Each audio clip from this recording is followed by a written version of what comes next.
Welcome to Bachelor Party. I'm Juliet Litman. It is week 6. We're in Paris, the city of love. Some might say the city of lights. I don't know. But I am joined today by Lauren Zima for Entertainment Tonight. Hi. Juliet, how are you? I am well, thank you. How are you? I'm tired. January has been long. January was long. We're finally in February, though. Really worked out for him that his name goes into both those months. We came up with a full list, like recover Arie. And we were going through a whole list of puns.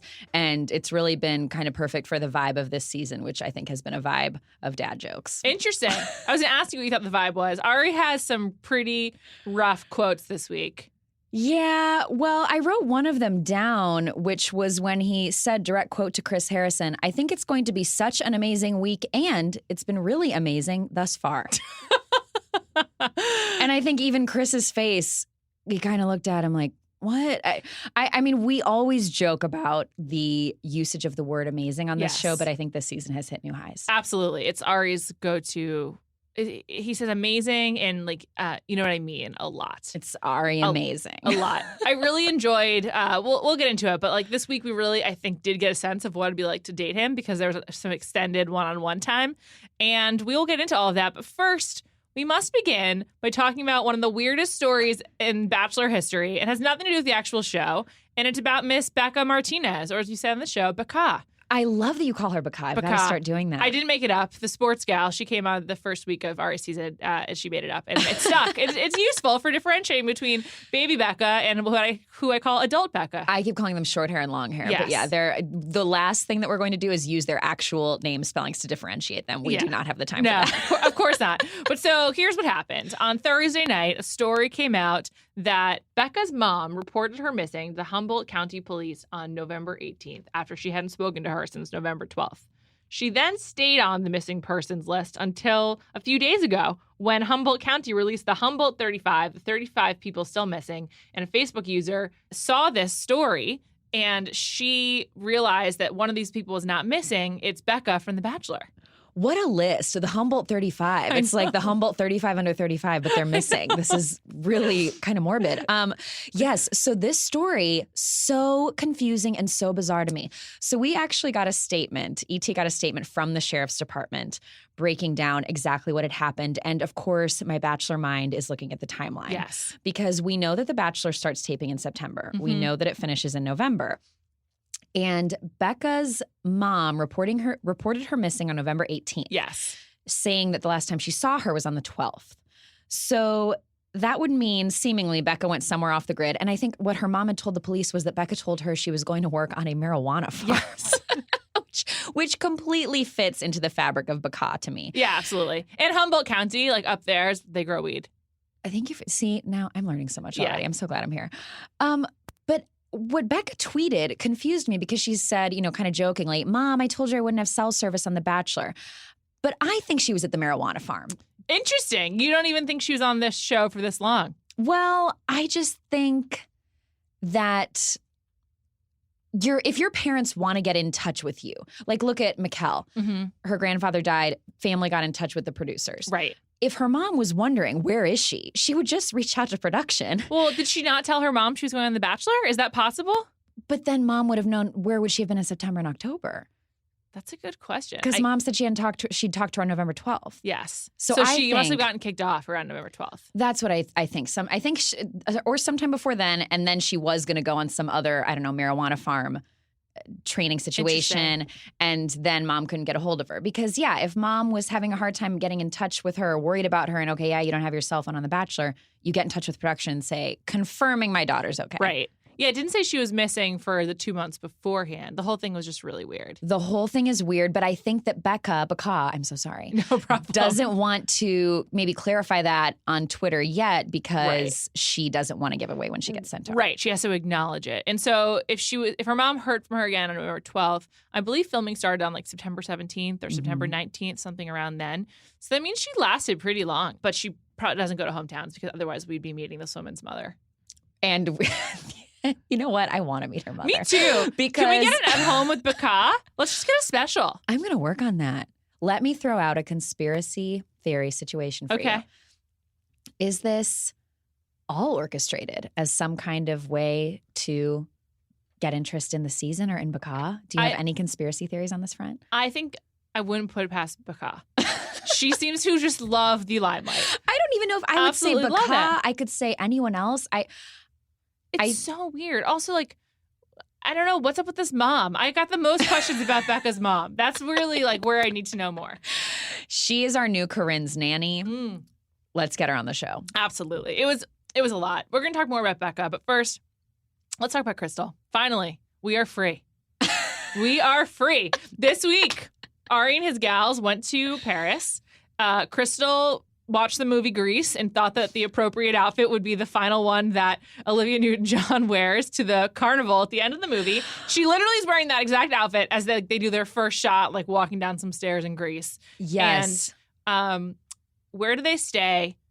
Not some historic hotel, not some sort of cute flat, not some sort of grand hotel on the river, but what Tia said was so Parisian. It was a riverboat cruise. It's a U by Uniworld. They're on a ship B, and it is, I looked it up. It's a company that runs riverboat cruises through Europe for 21 to 45-year-olds.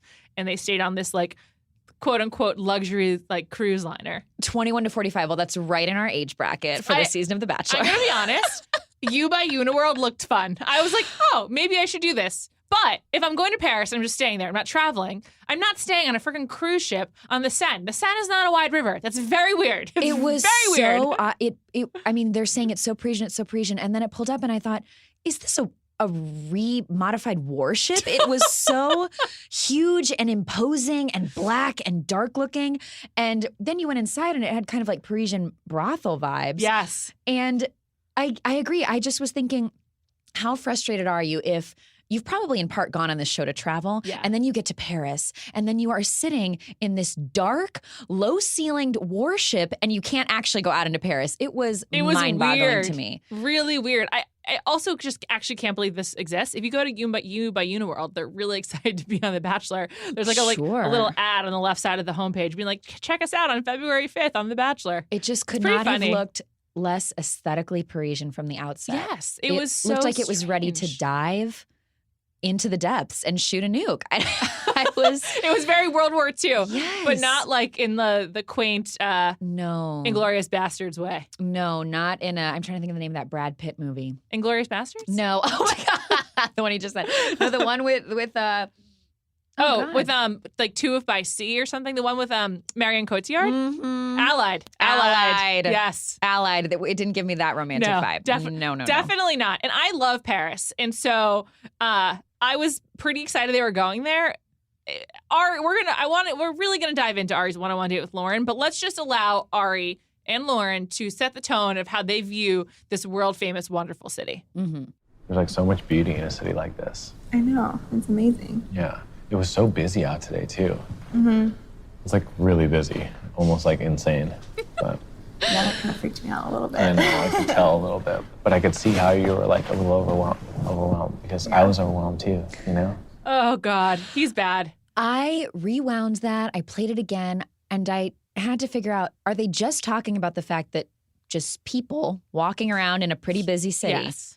That was overwhelming. I think so. Yeah. It was really bad. So that kind of set the tone of our vibe in Paris. And then Krystal ended up on the 2-on-1 this week, the first 2-on-1 of the season. I think they only do one a season, actually. Sometimes they do two, I guess. She said that she had been preparing for the 2-on-1, yes. Which blew my mind. How are you preparing? Yes. Then she said she wasn't worried about the 2-on-1, and she's not worried about a relationship with Arie, and she's so confident. Then how do you justify that you're going to be on the 2-on-1? Yeah. And she keeps saying, I mean, we've lost her now, but kept saying she was attacked. She had a target on her back. Krystal, do you know that the other women are not selecting you for this 2-on-1? It's Arie. Yes, Arie and the producers. But sure, it's Arie. So she goes on it with Kendall. And they go to like an old chateau, which is Parisian, but none of them really seemed comfortable there, which I thought was noticeable. Of course it is because they're on the 2-on-1, but it was particularly awkward. And they were like walking the grounds of this old chateau, and one had her was clutched to Arie's arm, and the other was like he had his arm around her. And so you could just tell from that moment there was like a power imbalance, and it was not favoring Krystal.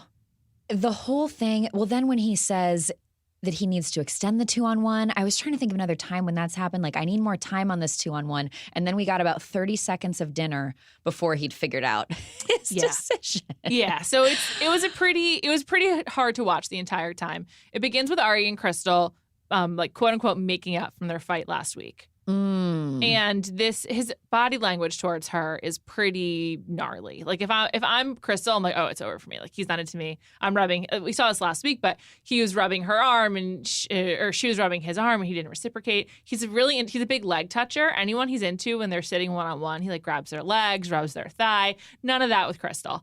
And then she narcs on Kendall a little bit. And she's like, Kendall's not ready for this, or she's just like she doesn't go with wrong reasons, but she just says she's not ready.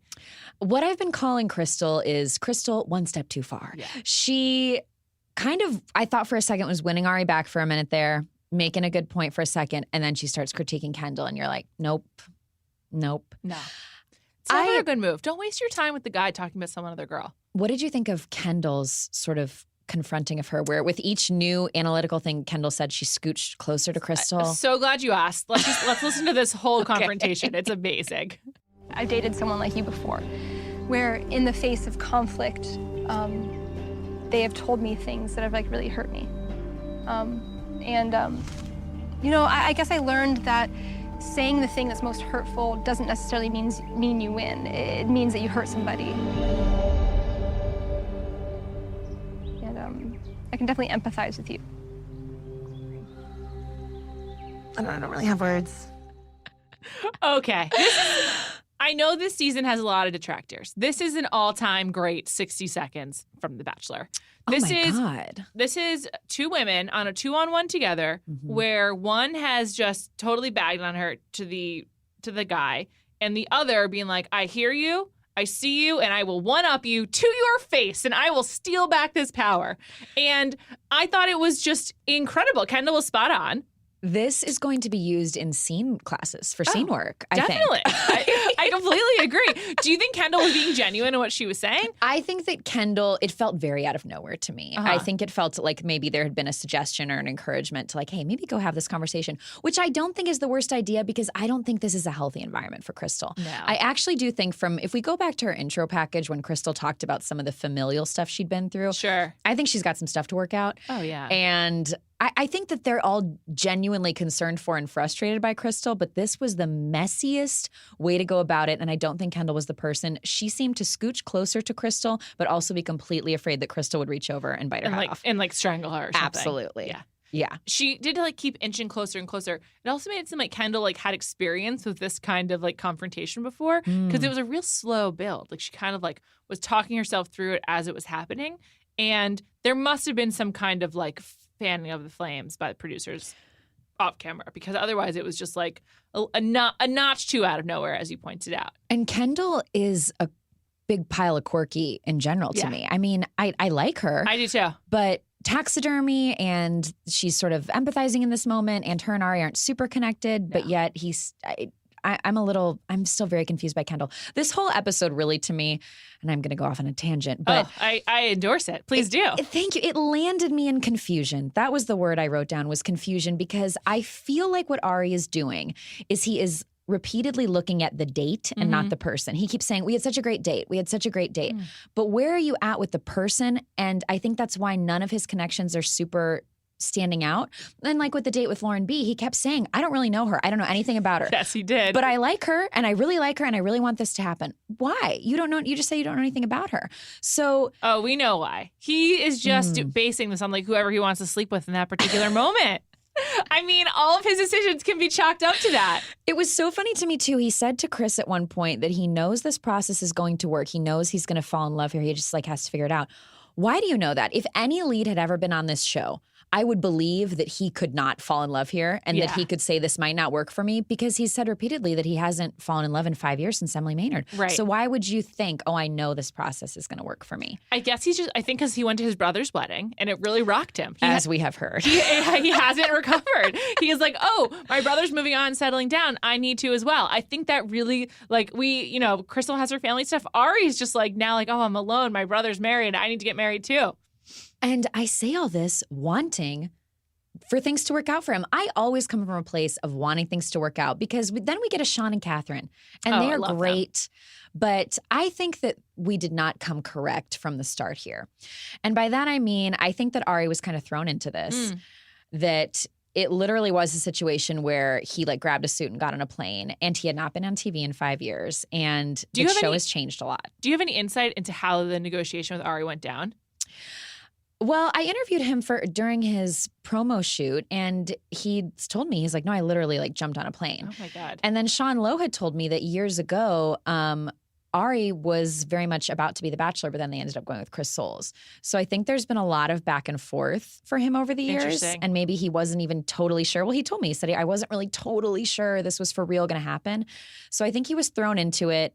That's such a real sliding doors, because you know who Arie would have loved? Would have fucking loved Jade. He would have loved Jade. From Krystal's season. Yes. He would that's interesting. He would have loved her. I'm positive of it. I'm trying to think of the other top women in that season. Who was the Bachelorette? Oh, was it Caitlyn? Caitlyn, yes.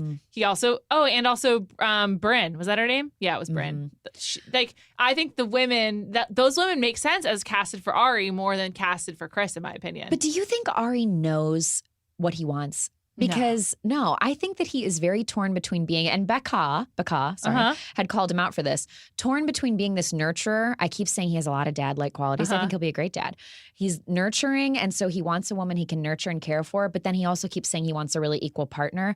So I think he's torn between what he really is into and what he thinks he should be into. Yeah, and I think that comes up later with Jacqueline. We'll get into that too. Oh, yes. But that's a really good point. Like he has two kinds of women left. The kind of quirky, outspoken ones who have a lot of flair, and the ones who are sort of a little more vanilla and very, very classically pretty. And you're just like, yeah, of course. Okay, you're on this show. We get it. Like Kendall and Jacqueline and Bekah, you're like, you guys are cool. Like, you're like women I'd like to hang with. Why are you on the show? Like, and that sounds really mean to the other women. I don't even mean it that way. They're just so unusual reality TV types. Like, I don't know. We've got one woman on the way to getting a PhD and one woman with an advanced degree in physical therapy. Like, what? Oh, my gosh. I mean, Sienna, Yale graduate. Yes, I know. Exactly. Overall, the crop of women is on another level. And I think that was intentional because the show, I would say it started around Chris Soules' season, definitely Ben Higgins' season, produced a lot of social media stars. Yeah. And so now, of course, they're worried about people coming on the show just for that reason. Yes. And so I think they were trying to get back to the rootedness, the groundedness of really legit women, which has happened, but has not been completely without flaw. No. And the women were fully on display when they did the Moulin Rouge date, which oh my God. Let's get into that. But first, let's talk about my sponsors. While you're thinking about planning your next vacation, consider Tripping.com, the world's #1 site for vacation rentals, trusted by millions of travelers and featured by the New York Times, Travel and Leisure, Forbes, and more. With Tripping.com, one search lets you filter, compare, and sort over 10 million available properties on trusted sites like VRBO, TripAdvisor, Booking.com, and more. Don't wonder if you're getting the best deal on that winter cabin or beachfront home. You'll save an average of 18% per night by booking your vacation with Tripping.com. So don't forget, if you want to save time and money while booking the perfect vacation rental for your next trip, head to Tripping.com/Bachelor today. That's Tripping.com/Bachelor. Okay, let's talk about this Moulin Rouge group date. In Paris, I was in Paris about a year and a half ago. Wonderful city. And were people just Moulin Rouging left and right? They were Moulin Rouging everywhere. In fact, I had like a one night where I had to get a hotel, and so I just like booked one through American Express Travel. It was like, this is fine, good price, decent area, and then it was like a block and a half away from the Moulin Rouge, and I was actually embarrassed. I was like, wow, I can't believe I'm like staying close to the Moulin Rouge. Like, who comes to Paris and like cares about that? That's so weird and like gauche of me. I can't believe it. You get on your warship and then you go see the Moulin Rouge show. Yes, exactly. Yes. Those are the hallmarks of a week spent in the city of love. I also didn't really realize that the Moulin Rouge was like so not sexy. And I think it was supposed to be like a sexy date where the women are like in like a dance show, and then whoever does the best gets extra time with him and gets to perform for a bigger crowd. Can I ask you, would Yes. that in any way be an incentive to you? No, and that's why my rose this week goes to Tia. Tia was amazing. She was so uncomfortable and just like, I feel naked. I'm really awkward. And Tia's like a beautiful, skinny girl. And she was like very uncomfortable with that level of exposure, which is completely normal. The fact that everyone else was so completely comfortable with it's more alarming. I was sort of blown away when they said, if you get the rose, you get more time with Arie by performing later for more people in this insanely skimpy outfit.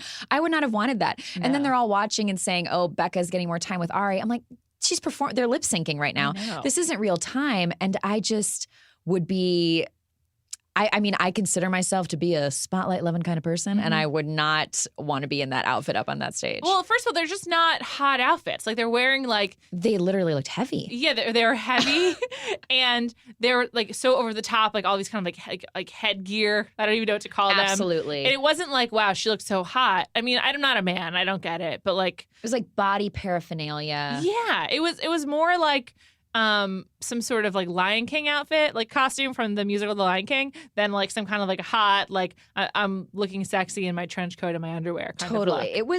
It felt a little toddlers and tiaras. Yes. In the way of that, years from now, these women would show scars they had on their hips from their 60-pound feather skirt that they had to wear, And so the way that they introduced the date was that whoever did the best whoever won the rose they won more time with Arie, as you said. It implied that whoever was the best dancer, as like what happened with Nick's season when they did the Backstreet Boys date, would then win the time with Arie. But how did it actually go down? I don't know if I really understand still. Do you? Well, he made it very clear at the cocktail party after that he was giving out the rose based on his connection and specifically not performance at the Moulin Rouge. So why did we go through that whole charade? Yes. Why did we? Why do you think? For viewership, for doing something interesting? Well, I suspect that whoever actually did the best, and it's really quite a qualitative judgment there, so it's hard to say. Whoever's maybe deemed as the winner was not who Arie actually wanted to spend time with, so he like changed his mind about how the rose was given out. Interesting. But that's just usually not how it works on the show. Usually it's like a pretty annoying, like, oh, you're the best bowler, or oh, you're the best, you won this sprint, so you get more time with Arie. I have to say that I want the show to graduate away from that competitiveness a little bit, in that I get that it's a competition, but just as a woman, I'm starting to feel, especially in our current climate, that I don't want to be paraded around up on a stage and be competed. Yeah.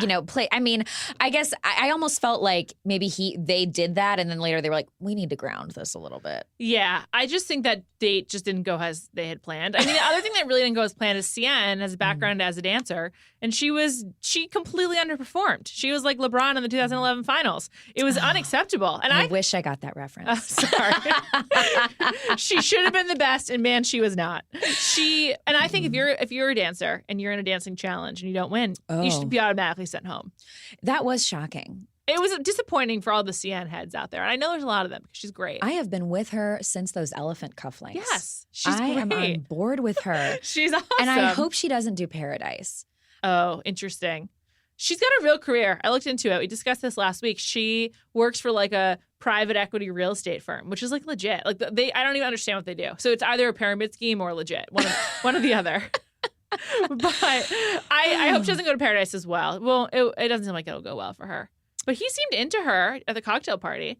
How can you even tell at this point, Juliet? That is what I, again, am drowning in confusion, is when he started talking about, I mean, may I go back to the Lauren B thing for a minute?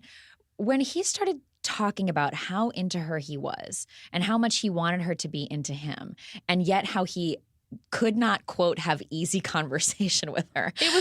It negated what he says to me, because I don't know what is real or not anymore. So let's just talk about their date, because it's looming over me. It really was exhausting. It was the first thing that happened in the episode, but Lauren's so boring that I stuck it at the end of this podcast because I'm just like, because as Arie says, we don't know much about her. Let's listen to that clip. I am super attracted to Lauren. She is so beautiful, and even though I don't know much about her, just spending time with her makes me really happy. More and more of her personality is coming out through these last few weeks, and this is going to be a really great opportunity to learn who she is. And then they proceed to show part of their date where they're like shopping on the banks of the Seine and barely speaking. And they're either not speaking, or then they walk past a table of cheese and he's like, "Oh, cheese, we have that back in Scottsdale." And she says, "Wow." That's it. She just said wow like 4 or 5 times to like his statements. And because otherwise she was overwhelmed. Because it was so insane on the streets. It was so overwhelming. And she just doesn't really speak. It was kind of perplexing. It seemed like a horrible date. But this is why I'm like, oh, you're just deciding everything based on who you want to sleep with. There's no other explanation. I think that you're right in that there's no other explanation.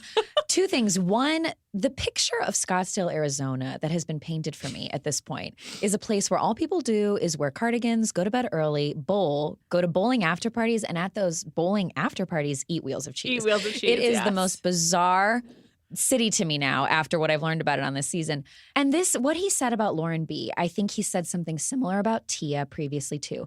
He keeps saying things like, I don't know who she is, but I really like spending time with her. Or like, she just being around her makes me happy. And I don't know what that means. Yeah. And then they just both don't bring a lot of gravity to the screen or to their relationship, which made it sort of uncomfortable to watch them like share personal info, because Arie shared something that was truly meaningful, impactful, and serious that actually has never been discussed on the show before, which is he talked about how he did have another serious relationship. I think it was after Emily. No, I think this one was before Oh, Emily. before I only Emily. know this because I recently rewatched Emily's season. I think this was the woman that he went into Emily's season with it being Like looming my over heart him. was recently broken. Yeah. Ah. He lived with her. He got a tattoo for her. He was really close with her kids. And then they broke up. That's what we knew previously. Oh. But yes, he dropped Okay. this info. So this is the woman that he was dating before Emily's season, and he explains that he had been out on the road for traveling for racing, and when he left, his girlfriend at the time had been pregnant, and that she called him and said that she had lost the baby, and that when she got home, he was moving out. She was moving out, and she wouldn't be there anymore. And I believe he used the word miscarriage or miscarried.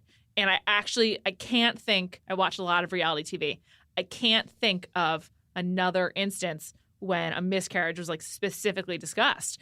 And that's really serious and also awesome to talk about because it's incredibly common and it shouldn't be taboo. And it's but like still incredibly emotional and serious and like has very real implications. But the way that it was shared, there just wasn't like kind of an acknowledgement of that seriousness, which I just sort of found uncomfortable. And Lauren responded by sharing her own, or I guess she actually went first. Do you remember? I think she went after Yes, and talked about her parents having a difficult marriage. Yeah, and how she had been engaged and they broke up. Yes. And so it was just a really, as a viewer, it was just like, this is significant. This is a big deal.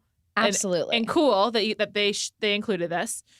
But like those two just didn't really bring like the kind of level of discussion that I think the moment warranted. It felt like we had cracked through something that I've been wanting to crack through for 5 episodes. Yes. And that just meant something really real from Arie. Yes. And again, when I say maybe we didn't come correct on this season, I think Arie, the leads usually have been on camera for a season before this. And so they're just used to being emotive and used to talking about their feelings. And I think he hadn't been. Everybody who I've talked to says Arie's a really nice guy. Yeah. I've met him. He was nice to me. And I wanted him to get really real. And I almost feel like maybe he had such a chemistry. Sometimes you just have that initial connection with people with Lauren that he wanted that to happen. And so he sort of dropped this really intense bomb. But I was glad to hear it because it was real. Of course. And again, like that is such a real thing that happens. Mm-hmm. Like it's something that women just don't discuss. And for whatever reason is taboo. I think it's also just, I don't know firsthand, but I think it's probably very emotional. So therefore it's hard to talk about. And so it's kind of weird that like that glass is shattered by Arie. Like that was just a really weird moment. It gave me some respect for him as well because, I mean, if I'm connecting these dots correctly, and this was the woman before Emily Maynard's season, that means he's held this in for a while, and he did not bring it up on Emily's season. Or not that we saw. It could have just not been aired. True. It also made me look at him and Lauren's relationship very differently for the rest of the episode. I do think Lauren is really keeping a lot in. She seems real stressed out. Yeah, she does. Because at the very end of the episode, we see her after the rose ceremony, she gets a rose. Or she'd gotten one already because she got one on the 101. She goes to a producer. We can't see who it is. Some of the producers. I love these moments, by the way. Me too. I was going to say, she goes to the producer and she's talking about how hard it is for her and how she just is freaking out. And I would totally feel the same way. Like I'm like a crazy like person. I mean, it's not crazy, but like, you know, I would feel if I was having feelings for a guy and I had to watch him date 4 other women, I would lose 10. I would lose my mind. So Lauren's starting to lose her mind, and she goes to a producer to talk about how hard it is for her, while the other women are all kind of like consorting together and like commiserating or whatever. They're about to go to Tuscany. Lauren like looked pissed that she had to go to Tuscany. I was like, yes. I was like, girl, do you know how lucky you are? Get a smile on that face. And then she goes to the producer, and I started to feel for her. She must be holding a lot in, but it just was sort of like a weird, like, why? First of all, why don't we get more of this from her? Oh my God. And I think more of this in general. Yeah, I agree. Show us more of the candid conversation. I think that the show, again, with this season, wanted to get back to like grounding in what it's really about. But what I'd like to see it do from here to innovate, 20 seasons in, which this fabulous franchise that we all love has to do, is break that fourth wall a little bit. Yeah. Some of my favorite moments in the show history, when Caitlin Bristow was standing on that balcony talking about how she'd been with Nick Viall and clearly talking to a producer, but they sort of made it look like she was talking to no one. And then this moment with Lauren B reminded me of when Sean on Caitlin's season had talked to a producer because he was so frustrated with how much he loved Caitlin and he didn't like seeing her with these other guys. I love these moments. And she is an untapped well, this Lauren B. I but know. she's got to tap that well. I know. I think we'll be getting more of her. This is sort of setting it up for her to be a central person. What do you think in terms of if Arie prefers her over like the short hair Bekah? Interesting that you bring that up. I want to talk about Jacqueline's date to answer that question. Oh, let's do it. So Jacqueline had the last one-on-one of the week, and this was incredible. Arie and she get into like some kind of old fancy car. And it breaks down. And here's a quote from Arie. "It was cool that our car broke down." End quote. And then they like go shopping and they talk about, and he's like, "I'm so happy our car broke down." And they joke about how this is what it would be like if they were actually dating, whatever. And then their date seems like pretty boring and pedestrian, like definitely one of the worst dates. And then they end up at dinner, and Jacqueline's aggressive. Jacqueline is, I would say, maybe the most aggressive female kisser this franchise has ever seen. She goes in for it. I got the vibe that maybe Jacqueline, she's a tiny, gorgeous woman, that maybe she'd had a glass of wine and was feeling nervous and was like sweating a little bit. She's like, I'm going to kiss you, She cracked me up. I thought she was so funny. Well, they had a really great conversation, which is Arie admits to her that he was kind of like intimidated by her because she's smart. Let's listen to this quote. I'm going to be completely blunt with you. I think in the beginning, I was like, she's far too intelligent for me. I was intimidated by you. And so I was trying to figure out how we would work, and that just set us back just out of my own insecurity, not anything to do with you. I've never doubted the fact that we could have a connection, and I love our conversations, and you're extremely beautiful. Why don't you think you would gravitate towards somebody intelligent? I just hope I would know how to interest you. You know what I mean? Okay. That's another all-timer. I know people don't like this season, but it's these little moments that just give me so much life. This is incredible. This is Arie. This is every smart girl wanting to ask the hot guy, why not me? Like, why wouldn't this work? And it's just amazing that to quote Arie, it's just amazing that he's willing to engage with it. I actually, again, it made me like him a little bit more. He gave a real answer. He was intimidated by it. I think that's like kind of cool. This season is a slow burn, Juliet. It's a slow burn. It is a slow burn. You got to like dig in to find the joy, but that's what we're doing. And so this gets back to your question about like a Bekah versus a Lauren B. Mm-hmm. It's like the two sides of Arie. It's like there's kind of like the women who he thinks it would just kind of, he knows what to do because he feels like he like dated someone like them, and maybe I'm reading too much into it. Or the women like Jacqueline and Kendall and Bekah and CN and even Tia who were kind of sort of like asking for more, sort of like, yeah, I'm smart. Like, let's grapple with this. 100%. Are we standing and looking out into Arie's future as an older man who goes to bed early and wakes with the sun, but looking back at Arie's past as, I think Jenna called him, quote, the most gorgeous man alive, which I'm not. Yeah. Jenna, let's get you out in the world a little bit more. No shots at Arie. I was surprised that Chelsea went home. I was surprised as well. Mm-hmm. Chelsea and Jenna. Jenna, a long time coming. Can't believe she made it this far. He just probably liked her, or thought she was hot. But yeah, I don't know. Chelsea, I was surprised to go. I think that Chelsea brought a lot of drama on the first night, and then they just pivoted to being all Krystal. But then him and Chelsea did have a pretty good one-on-one where she talked about Being a her mom. experience with her ex. And we know that Arie, as Bekah put it, likes moms. It's true. So I was surprised that Chelsea was sent home. I was too. But I don't know what? We don't need Chelsea. She was diminishing returns on her. But no, it's like I think you're right. It's that he is torn between these two types of women. That's why we're having a hard time telling who he's really and totally into. And I also think that, again, Arie is a nice guy. And so he's almost overly complimentary and overly wordy with his feelings towards these women. And I think he might be confusing them a little bit. Like, say what you want about Krystal, but she met his parents so early on that she had developed this connection with him in her head.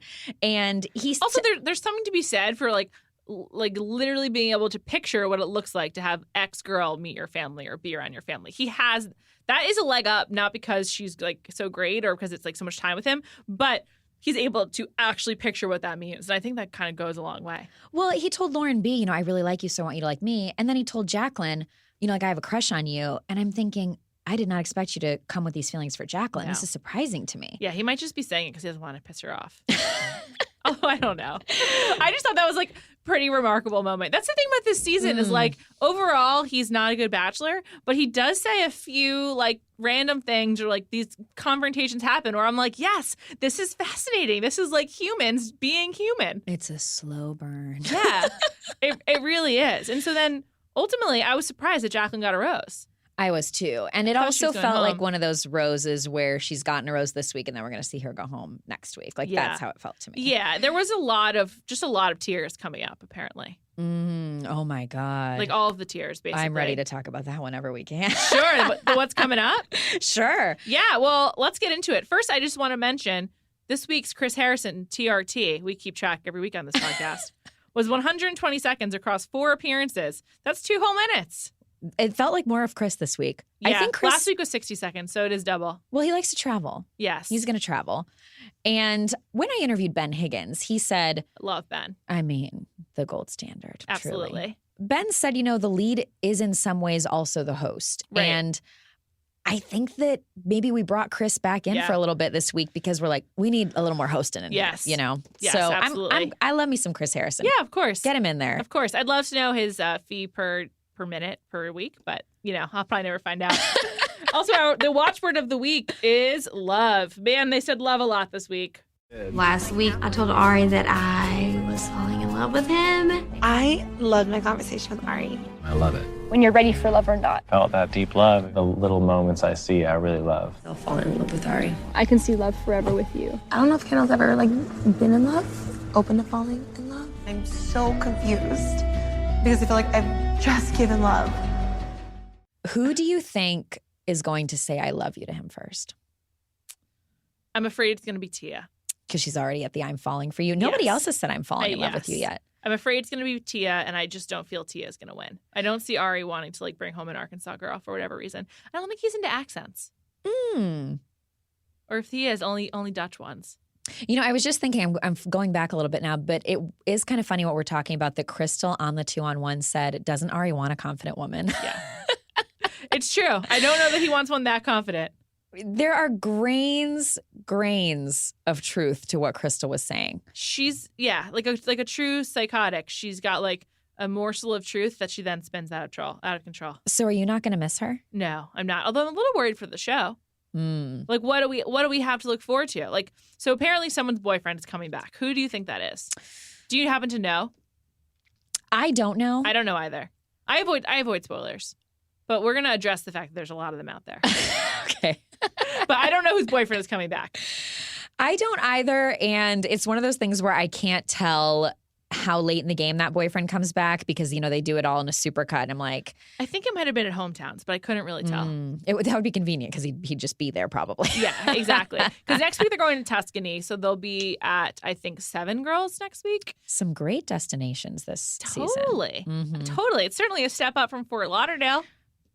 Quote, a beautiful place to fall in love. A beautiful place to fall in love. I'm sorry, what? So let's just talk about how there's so many spoilers out there. I really try to avoid them as much as possible. Okay. However, there's some rumors that there's a lot of fireworks coming for the season finale. Pretty much everyone I know who watches The Bachelor seems to know about this. Like, it's like a pretty not well-kept secret. You are in this Bachelor reporting space. How much are people discussing the finale? I find spoilers to be impossible to avoid. I think that Chris Harrison said on a conference call we did the other day that the finale is going to blow our minds, which he lovingly always says, but I do think he really means it this time. And I think that we kind of need it to, because again, this season has been such a slow burn, and I do not want to look back and not be able to remember a season of The Bachelor. It needs to be the season when blank happened. So the season I remember the least is Krystal's. Arie's, I think I'll always remember, but that's because at least Arie has verbal tics. Chris had none. I loved Caitlyn from that season. I don't know. Sure, she's a great bachelorette. Yeah. Also, I like it when they have sex before the fantasy suite. Of course, because it's good for the storyline. I'm actually surprised Arie hasn't. Quite surprised. I asked him if he was going to, and he said he did not plan to. Other bachelors will advise you against it. It's not a good idea. Causes a lot of drama. But that makes good television. Well, I think that we're going to get a really big ending, and I think that the coming ups were indicative of that to me because they were so oddly edited. First, we got not a lot of faces. Well, I know that's because they don't want you to know who makes it far, but not even like Arie's face. Like, it just was like very, like you said, very oddly edited. I think the strangest thing to me was that we had next week, then we had coming up later this season. And then Chris Harrison's voice came on for a third time, I think, and said, and it was just those sobs. Yeah. And I have to say, I paused it.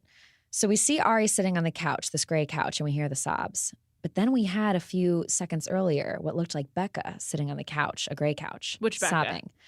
Bekah, long hair Bekah, not Bekah. Adult Bekah. Adult Bekah. Got it. So I believe adult Bekah to be the one sobbing in that very ending moment. Oh, interesting. And those were some heavy and very real sobs. Yes, and Arie looked quite upset as well. Yes. And we haven't seen Bekah in like weeks. I know. Rachel Lindsay was here last week, and she was saying like the worst one-on-one to get is the first one. I've heard people say that before because it's like the worst one to get because you have such a gap time between when you can reconnect with the lead. Yeah. But I think it's also indicative that the person really likes you because they had that one-on-one with you. They know they like you, and they're going to go explore other things knowing in the back of their mind that you're there. Right. So, yeah, I was on that one-on-one. Oh, you were? I was. With yes. Bekah? Adult Bekah. And Rachel Zoe. Yes. And Rachel Zoe told me Arie paid for those outfits. He did? That's what Rachel Zoe told me. No. Come on. I see why you're skeptical. That's ridiculous. Rachel Zoe is a company woman. I don't believe it. Juliet, I need your predictions. All right. Sure. Okay. You want to know who I think's going to win? Yes, I do. I want to know your top three. My top three. It's tough. Who do I think is going to the top three? Tia, because I think she's going to be the Bachelorette. Oh. I think we know that because of the newspaper situation that Bekah does not make it. Based on this week coming on with the weeping, I think adult Bekah, her. So we got Tia, adult Bekah, and who else is left? I mean, Krystal and Chelsea are out. We got a lot of them. And I guess Lauren. I think it's Lauren B over Kendall. Yeah. Yeah. Kendall's definitely too weird for Arie. Not too weird for me, but definitely too weird for Arie. Yeah, that's what I think. And if Tia is not the Bachelorette, I will be angry. She is so much fun. I would love a full season of her. I think that because we could not get Raven, they are giving us Tia. I really, really hope so. And they know each other in real life. I know, yeah. So Raven could come on and like give advice, like in like week 6 or whatever. Absolutely. And Raven and Adam, I've interviewed them a few times, and they seem very happy together. So I'm happy for Raven. She's still dating Adam? Yes. Oh my God. I had no idea. They're making it work long distance as well. Yeah. Isn't he like a northerner of some kind? He's in Dallas. Oh, okay, and she's in Arkansas with her shop. Yeah. Incredible. So good for them. Oh my God, that's great. Thank you for that insight. Thanks again for coming. Tell us where we can find you. Oh, thank you. So I'm on Instagram at Lauren Zima and Snapchat and Twitter and all that. So please talk to me about The Bachelor because I love all the discussions. I'm on Entertainment Tonight. Head to ET Online for Bachelor and Bachelorette interviews. You guys are always on top of it. Oh, thank you. Well, we try to be. I mean, it's a crazy time. We all need The Bachelor. We do indeed. Don't we? Thanks again for listening. And I'll be back on Thursday with the B-side and next week. And next week, we're talking Winter Games. Thanks again for listening.